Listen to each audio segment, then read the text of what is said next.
வணக்கம். செல்வகுமாரின் அதிகாலை வானிலை ஆய்வறிக்கை.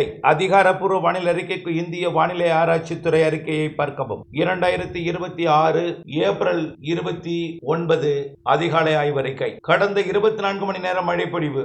கிடைக்கப்பெற்ற தகவலின் அடிப்படையில் ஈரோடு மாவட்டம் தாளவாடி 3.2 மில்லிமீட்டர் மழை பொழிந்திருக்கிறது.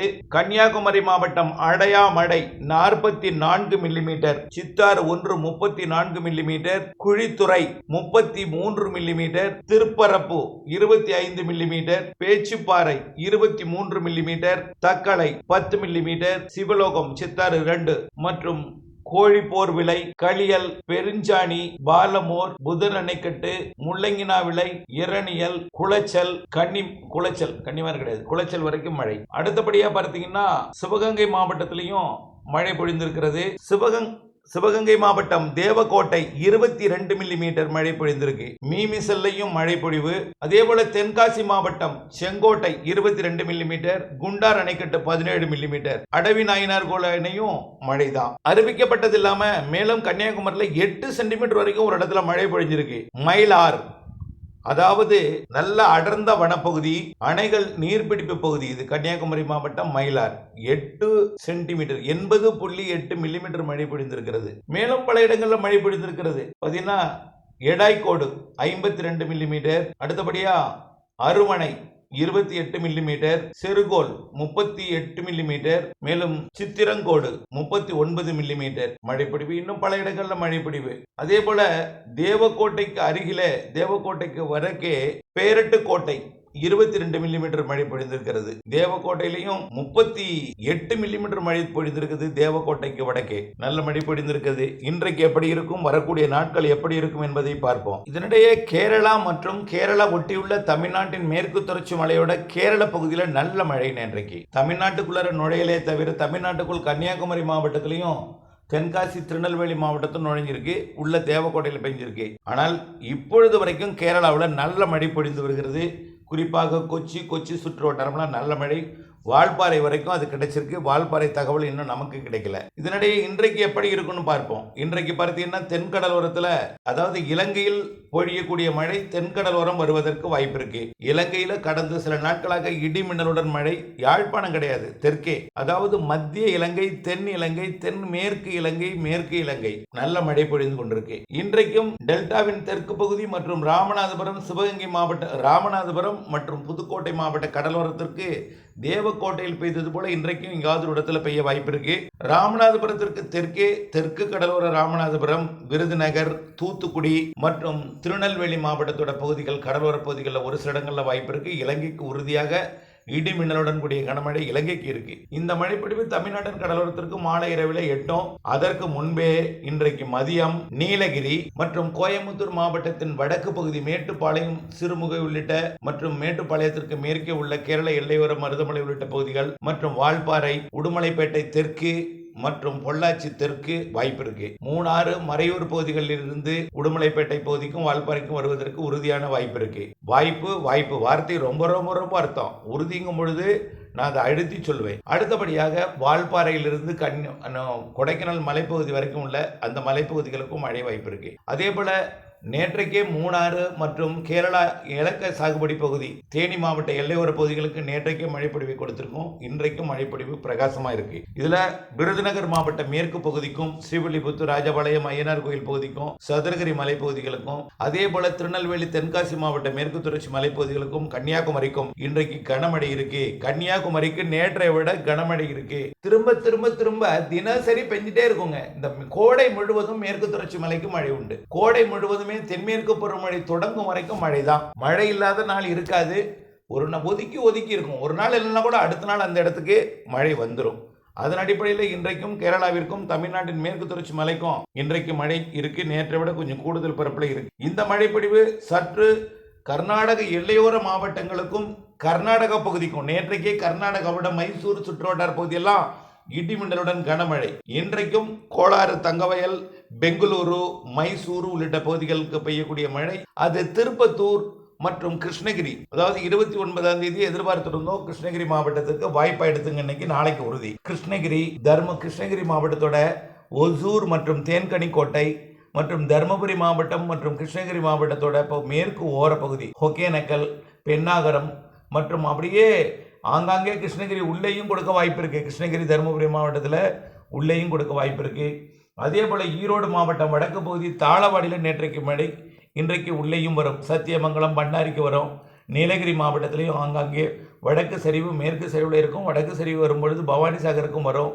அப்படியே பவானி சாகருக்கு வடக்கே உள்ள பண்ணாரி, சத்தியமங்கலம் மற்றும் அப்படியே திம்மம் மற்றும் கர்நாடக எல்லையோர பகுதி அந்தியூர், எண்ணமங்கலத்துக்கும் இன்றைக்கி வாய்ப்பு இருக்குது.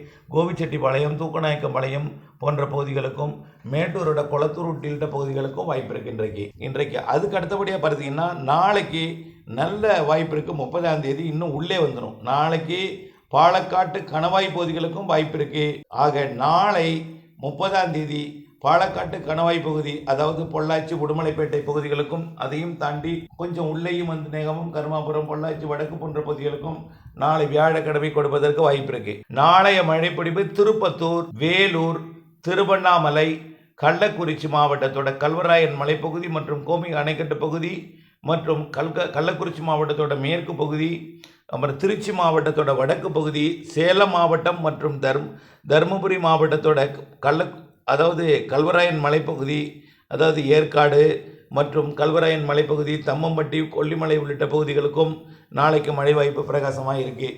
ஒதுக்கி தான் வாய்ப்பு ரொம்ப ரொம்ப முக்கியம். ஒதுக்கி தான். அப்புறம் நாளைய மறுநாள் 30, அதாவது தென் மாவட்டங்களுக்கு படிப்படியாக உள்ளே வந்துடும் மழை.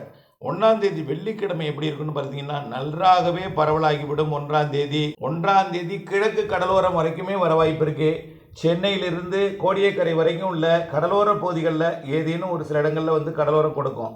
சார் அது ஏன் அப்படி சொல்கிறோம்னா, அதாவது மழை பரவலாக ஒரே அடைத்து கொண்டு பெய்யாது, ஆனால் மேற்கே அடைத்து கொண்டு பெய்யும். அதாவது கடலோர மாவட்டங்களுக்கு வரும்பொழுது தென்கிழக்கு திசை காற்று, நம்ம தமிழ்நாட்டோட கடலோர மாவட்டங்களுக்குள்ள நுழையக்கூடிய காற்று, உதாரணத்துக்கு கன்னியாகுமரியில் நுழையக்கூடிய காற்று ஆரல்வாய் மொழிக்கு வருது. அதே போல ராதாபுரம், தூத்துக்குடி, திருச்செந்தூர் பகுதியில் நுழையக்கூடிய காற்று எங்க வருதுன்னா கோவில்பட்டிக்கு வருது. அதே போல ராமநாதபுரம் தெற்கு கடலோரம் மற்றும் ராமேஸ்வரம், தொண்டி பகுதியில் நுழையக்கூடிய காற்று தேவக்கோட்டை உள்ளிட்ட சிவகங்கை மாவட்ட பகுதிக்கு வருது. புதுக்கோட்டை மாவட்ட பகுதிக்கு வருது. புதுக்கோட்டையோட மணமேல்குடி மற்றும் மீமிசல், அப்படியே பார்த்தீங்கன்னா ஜெகதாப்பட்டினம், கோட்டப்பட்டினத்தில் நுழையக்கூடிய காற்று புதுக்கோட்டை, ஆலங்குடி, திருச்சிக்கு வருது. அதே டெல்டாவின் தெற்கு பகுதியில் நுழையக்கூடிய காற்று நேரடியாக உள்ளே பெரம்பலூர், அரியலூர் மற்றும் கடலூர் மாவட்டத்தோட உள்பகுதி, நெய்வேலி உள்ளிட்ட பகுதிகளுக்கும், சிதம்பரம் உள்ளிட்ட பகுதிகளுக்கும் வடக்கு நோக்கி வருது. அங்கே ஒரு பெண் இருக்கும். புதுச்சேரியில் நுழையக்கூடிய காற்று, சிதம்பரத்தில் நுழையக்கூடிய காற்று கொஞ்சம் உள்ளே, பிச்சாவரத்தில் வழியாக உள்ளே நுழையக்கூடிய காற்று